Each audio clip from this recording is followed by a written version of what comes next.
اب آج کا میرا موضوع ہے شہادت علی رضی اللہ تعالیٰ عنہ۔ اصل میں حضرت علی رضی اللہ تعالیٰ عنہ کی شہادت بھی اسی الفتنۃ الکبریٰ کا تسلسل ہے۔ وہ جو عبداللہ ابن سبا کا پیدا کردہ عظیم ترین فتنہ تھا، اسی کا ایک نتیجہ حضرت علی کی شہادت بھی ہے، لیکن وہ بات ذرا تفصیل سے سمجھنی ہوگی۔ اور اس کے لیے میں ممنون احسان ہوں، حال ہی میں ایک کتاب چھپی ہے، ڈاکٹر سید رضوان علی ندوی، وہ محقق ہیں تاریخ کے، انہوں نے بڑی تاریخی تحقیق کے بعد جو باتیں بیان کی ہیں وہ میں آپ کے سامنے رکھ رہا ہوں۔ عرب میں جنوب مغرب کی کونے میں جہاں یہ یمن بھی آباد ہے، اس کے اوپر نجران ہے، اسی علاقے میں یمامہ کا علاقہ کہلاتا ہے۔ یہاں ایک قبیلہ آباد تھا، بنو تمیم۔ یہ جو لوگ تھے بڑے کرخت مزاج، جنگجو، اکھڑ، ضدی، اور جس بات کو ایک دفعہ مان لے اس پر اڑ جانے والے اور مر مٹنے والے۔ یہیں سے فتنہ پہلا اٹھا تھا، سب سے بڑا جو نئے جھوٹے نبی کھڑے ہوئے تھے ان میں سب سے بڑا تو مسیلمہ کذاب تھا، یہی تو علاقہ تھا۔ اور اس کے خلاف اس فتنے کی سرکوبی میں کتنے صحابہ، 1200 صحابہ ایک جنگ کے اندر شہید ہوئے، جن میں 500 جو ہیں وہ حفاظ تھے رضی اللہ تعالیٰ عنہ اجمعین۔ تو یہ لوگ جو یہ تھے بڑے زوردار تھے۔ اس قبیلے کے بارے میں حضرت عمر رضی اللہ تعالیٰ عنہ نے ایک بڑی عجیب حکمت عملی اختیار کی۔ ان کو وہاں سے اکھاڑ کر اور ایران کی سرحدوں پر آباد کر دیا، اب جہاں پر جہاد ہو رہا تھا، تاکہ ان کے اندر جو یہ جنگجوئی ہے یہ اب اس مقصد کے لیے استعمال ہو، اب وہ دارالاسلام کی توسیع کے مقصد کے لیے استعمال ہو، اور وہ ہوئی۔ حضرت عمر نے 2 چھاؤنیاں بنائی تھی رضی اللہ تعالیٰ، کوفہ اور بصرہ، کیونکہ ظاہر بات ہے کہ اب جو اسلام کا دائرہ پھیل رہا تھا اور اسلامی حکومت پھیل رہی تھی، اور زیادہ تر جو ہے مشرق کی طرف پھیل رہی تھی، ایران اور خراسان وغیرہ کی طرف، تو اب مدینے سے اس کا کنٹرول اتنا آسان نہیں تھا، فاصلہ تھا، تو چھاؤنیاں بنائیں تاکہ یہ اس سرحد کے اوپر یہ موجودہ مرکز رہے، یہاں فوجیں موجود رہیں، کہیں کوئی بغاوت ہو تو اس کو کچلنے کے لیے وہ قوت فوری طور پر دستیاب ہو سکے۔ یہ لوگ ہیں کہ جو عبداللہ ابن سبا کی فتنے سے سب سے زیادہ متاثر ہوئے۔ ان کی مزاج میں وہ کجی تو تھی نا۔ حضرت عمر بھی ان کا جو ایک مضبوط کنٹرول تھا انہیں دبائے رکھا ہے، اور ان کا رخ جو ہے ایک دوسری طرف موڑ کر اس سے اسلام کو فائدہ پہنچایا۔ لیکن اس کے بعد جب فتنہ جو آیا یہ عبداللہ ابن سبا، تو سب سے بڑھ کر یہی لوگ اس کے ماننے والے، اور انہی میں سے وہ لوگ تھے جنہوں نے جانیں بھی دے دی ہیں، جنہیں حضرت علی نے زندہ جلایا ہے، اس لیے کہ وہ کہتے تھے کہ علی خدا ہے۔ اے علی تم خدا ہو، تم ہمیں آگ میں جلا رہے ہو، یہ تو تم ہمارا امتحان لے رہے ہو۔ وَلَنَبْلُوَنَّكُمْ بِشَيْءٍ مِّنَ الْخَوْفِ وَالْجُوعِ وَنَقْصٍ مِّنَ الْأَمْوَالِ وَالْأَنفُسِ وَالثَّمَرَاتِ، اب وہ اس آیت کو اپنے اوپر منطبق کر رہے ہیں۔ تو یہ جو کرخت لوگ تھے، انہوں نے در حقیقت جو ہے عبداللہ ابن سبا کے کردار میں سب سے بڑا رول پلے کیا، اور انہی کے ہاتھوں حضرت عثمان شہید ہوئے رضی اللہ تعالیٰ۔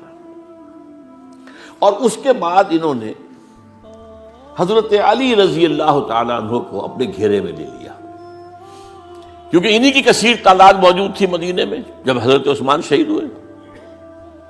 اس کے بعد اب ظاہر بات ہے کہ کوئی نہ کوئی تو خلیفہ ہونا چاہیے تھا۔ حضرت طلحہ سے کہا گیا، انہوں نے معذرت کر لی، حضرت زبیر سے کہا گیا، انہوں نے معذرت کر لی۔ اب ظاہر بات ہے کہ حضرت علی آخر امت کو چھوڑا تو نہیں جا سکتا تھا بغیر امام کے، انہوں نے قبول کر لی، اگرچہ حضرت حسن روکتے رہے کہ ابا جان یہ ان لوگوں کی بیعت جو ہے آپ قبول نہ کیجیے۔ حضرت حسن تو ان میں سے ہے جو حضرت عثمان کے دروازے پر کھڑے تھے پہرے دار کی حیثیت سے، حسن اور حسین رضی اللہ تعالیٰ عنہ، انہیں تو معلوم تھا فتنہ جو کون لوگ ہیں۔ اس کے بعد حضرت علی رضی اللہ تعالیٰ عنہ نے اسی حکمت سے، جس حکمت کے تحت حضرت عمر نے یہ چھاونیاں آباد کی تھی، دارالخلافہ بھی مدینے سے کوفہ منتقل کر دیا، تاکہ پورے عالم اسلام کو کنٹرول کیا جا سکے اس مرکز کے ساتھ۔ اس کا نتیجہ یہ نکلا کہ اب گویا کہ حضرت علی کے گرد ان لوگوں کا گھیراؤ مکمل، کوفے میں یہی تو آباد تھے، کوفی یہی تو تھے، حضرت عمر نے انہیں لا کے یہاں آباد کیا تھا۔ جب حضرت علی نے کوفے کو اپنا دارالخلافہ قرار دیا تو گویا کہ ان کا پھر عمل دخل بہت بڑھ گیا۔ ایک طریقے سے یوں کہا جا سکتا ہے کہ انہوں نے اب حضرت علی رضی اللہ تعالیٰ عنہ کو اپنے محاصرے میں لے لیا۔ چنانچہ جنگ جمل کے موقع پر یہ ہوا ہے کہ صلح ہو گئی تھی، حضرت عائشہ رضی اللہ تعالیٰ عنہ کے جو نمائندے تھے اور ادھر سے حضرت علی، صلح ہو گئی تھی، طے ہو گیا تھا کہ ہاں قاتلین عثمان کو جو ہے ان کو سزا دی جائے گی، قصاص لیا جائے گا حضرت عثمان کی قتل کا۔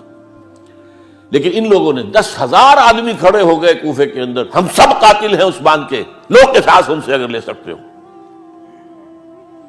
جس کے نتیجے میں اور انہوں نے جنگ شروع کر دی۔ اور جب جنگ شروع ہو جائے تو پھر اس کے بعد تو کوئی نہیں دیکھ سکتا کیوں شروع ہوئی، کیسے شروع ہوئی، کس نے شروع کی۔ اب تو یا مارو یا مرو، دو ہی باتیں ہوتی۔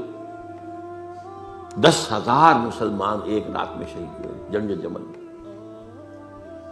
اب اس کے بعد حضرت علی رضی اللہ تعالیٰ عنہ کی خلافت جو ہے حضرت امیر معاویہ نے ماننے سے انکار کر دیا۔ جب تک قاتلین عثمان کو سزا نہیں دیتے ہم بیعت نہیں کریں گے۔ یہ نہیں کہ دعویٰ کیا ہو کہ میں خلافت کا حقدار ہوں، یہ نہیں، لیکن یہ کہ آپ کو ان کو سزا دینی چاہیے۔ اب یہ تھا وہ مخمصہ جس میں حضرت علی رضی اللہ تعالیٰ عنہ وہ فرماتے تھے تم میرا ساتھ دو تو میں ان قاتلین عثمان سے سزا جو ہے ان کو سزا دے سکتا۔ ادھر انہیں پتا تھا کہ میں سرنڈر کرتا ہوں تو مجھے علی تک تو پہنچنے کوئی نہیں دے گا، راستے میں ختم کر دیں گے رضی اللہ تعالیٰ عنہ۔ تو یہ پیچ تھا ایک جو ایسا پڑا ہے۔ اب اس میں جب حضرت معاویہ اور حضرت علی کے مابین فیصلہ کن جنگ ہوئی، جنگ صفین جسے کہتے ہیں، جس میں 70,000 مسلمان ایک دوسرے کی تلواروں، تیروں، نیزوں سے قتل ہوئے۔ اس موقع پر حضرت معاویہ کی طرف سے ایک آفر آئی، قرآن مجید کو نیزے پر اٹھا کر لوگوں نے کہا کہ یہ خونریزی بند کر دو، ہم قرآن کا فیصلہ ماننے کو تیار ہیں۔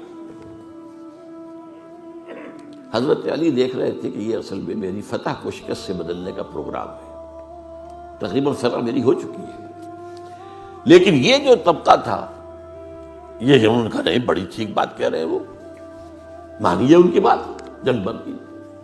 انہوں نے ہی یہی لوگ تھے جنہوں نے مجبور کیا حضرت علی کو کہ وہ تحکیم پر رضامند ہو جائے۔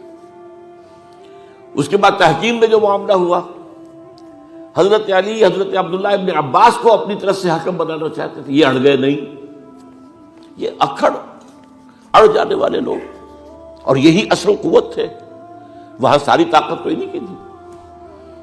تو انہوں نے ابو موسیٰ اشعری کو اپنی طرف سے مقررہ، وہ بہت نرم خو آدمی تھے، انہیں بناؤ۔ بہرحال جو بھی بات طے ہوئی، اب تاریخ کی روایتوں میں اختلاف ہو سکتا ہے، کہا یہ جاتا ہے کہ طے تو یہ ہوا تھا حکمین کے مابین، ادھر سے ابو موسیٰ اشعری، ادھر سے عمرو بن العاص رضی اللہ تعالی عنہما، کہ آپ اپنے جو کلائنٹ ہیں حضرت علی آپ انہیں معزول کر دیجئے، میں معاویہ کو معزول کر دیتا ہوں، پھر جو ہے مسلمان فیصلہ کر لیں کسی اور کی عبادت۔ انہوں نے کھڑے ہو کے کہہ دیا میں علی کو معزول کرتا ہوں، اور عمرو بن العاص نے کہا کہ میں معاویہ کو قائم کرتا ہوں۔ اب یہ ہے روایت، واللہ عالم اس میں کتنا سچ ہے کتنا جھوٹ ہے، میں کوئی مورخ نہیں ہوں، میں کوئی تاریخ کا محقق نہیں ہوں۔ اس کے بعد جو ہے اب یہ لوگ انہوں نے کہا کہ مانیے تحکیم کو، اور جب انہوں نے حضرت علی نے اس تحکیم کے فیصلے کو ماننے سے انکار کیا تو باغی ہو گئے، حضرت علی کو کافر قرار دیا،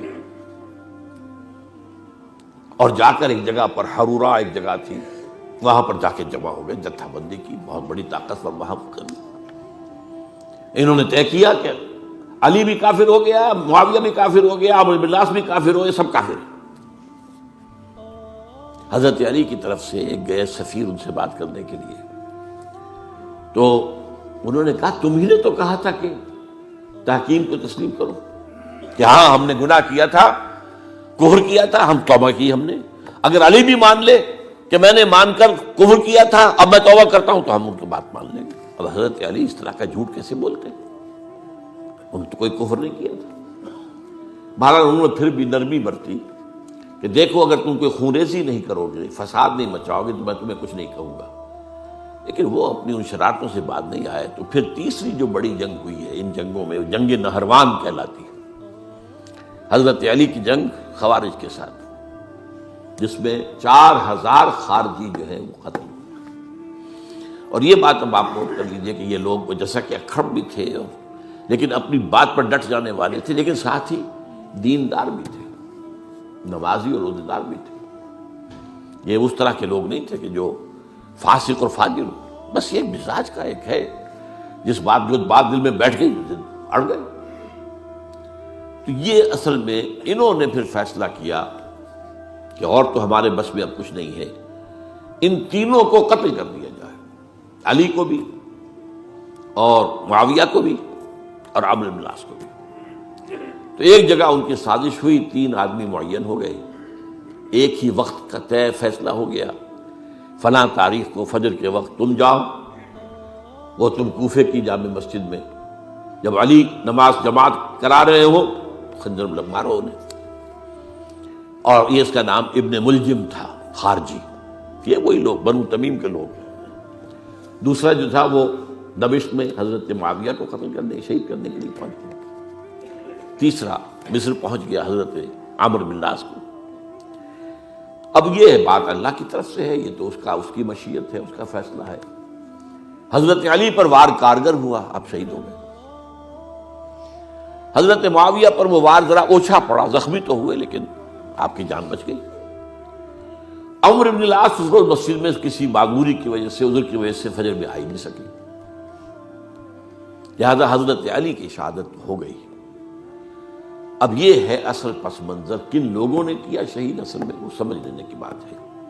یہ خوارج نے شہید کیا، لیکن خوارج کا فتنہ سبائی فتنے ہی کا آف شوٹ ہے، اسی کے ذیل میں ہے، اسی کی ایک شاخ ہے، اسی کا ایک نتیجہ ہے.